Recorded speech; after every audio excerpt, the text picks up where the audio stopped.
seja bem-vindo, seja bem-vinda à nossa aula de língua portuguesa em preparação para a segunda fase do concurso literário. Eu sou a professora Maria Antônia Maia e hoje daremos continuidade ao nosso estudo sobre a crônica policial.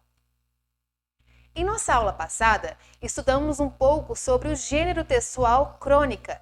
Nós entendemos que a crônica se relaciona muito ao contexto do dia a dia das pessoas, isto é, a crônica aborda questões do cotidiano. Hoje, de um modo especial em nossa aula, nós vamos aprender sobre um tópico muito importante na crônica, que é justamente o ponto do narrador, o foco narrativo. E para começar então esse nosso estudo, é importante distinguirmos então essa diferença entre autor do texto e entre narrador. Você sabe me dizer qual é a grande diferença entre autor de um texto e o narrador?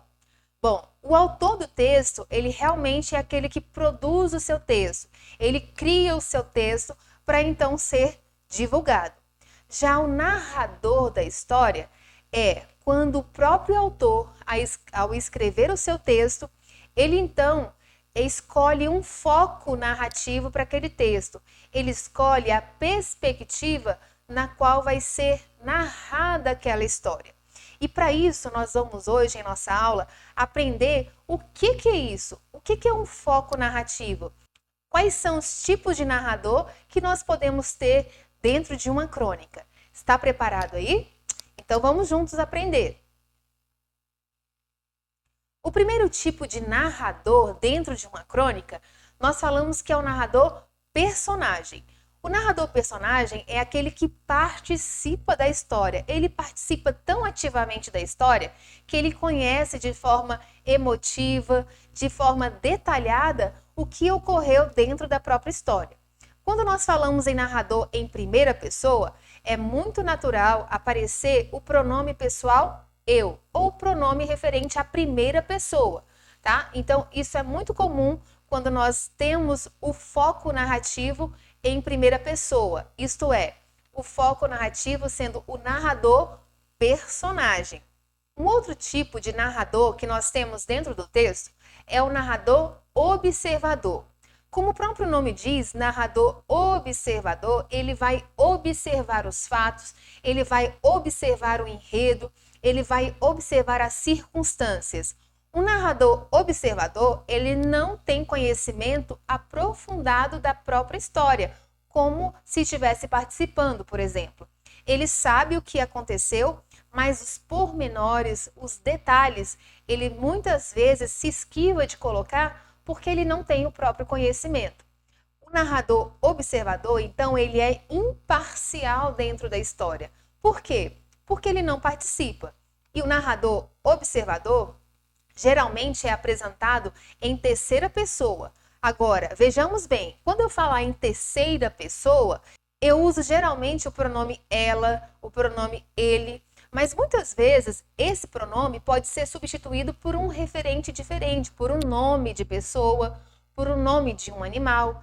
Mesmo assim, é uma referência em terceira pessoa, tá bom? Então, o narrador observador não participa da história e geralmente ele é apresentado em terceira pessoa. E aí você pode me perguntar, professor, então nós só temos esses tipos de narradores? Não, nós também temos um narrador chamado de narrador onisciente. Você sabe o que é narrador onisciente? Pois bem, o narrador onisciente, essa palavra onisciente significa conhecer tudo, saber de tudo, né? E essa expressão narrador onisciente, geralmente dentro de um texto, ele é apresentado em terceira pessoa. Mas, como ele é um narrador onisciente, muitas vezes ele pode apresentar a terceira pessoa do discurso e ele pode oscilar com a primeira pessoa do discurso. Professor, e o que isso significa dentro de um texto? Isso significa que o narrador narra os fatos e ele sabe da história e que muitas vezes ele se permite contar a história em terceira pessoa ou em primeira pessoa. Então, o narrador onisciente significa isso, tá bom? Para melhor esclarecer, então, o que é o narrador personagem e o narrador observador, né? Nós vamos apresentar agora alguns trechos de textos para vocês e juntos nós vamos então decidir, a partir desses trechos, se nós temos ali um narrador observador ou se nós temos um narrador personagem. Será que você dá conta? Ah, eu acredito que sim, né, gente? Então vamos lá.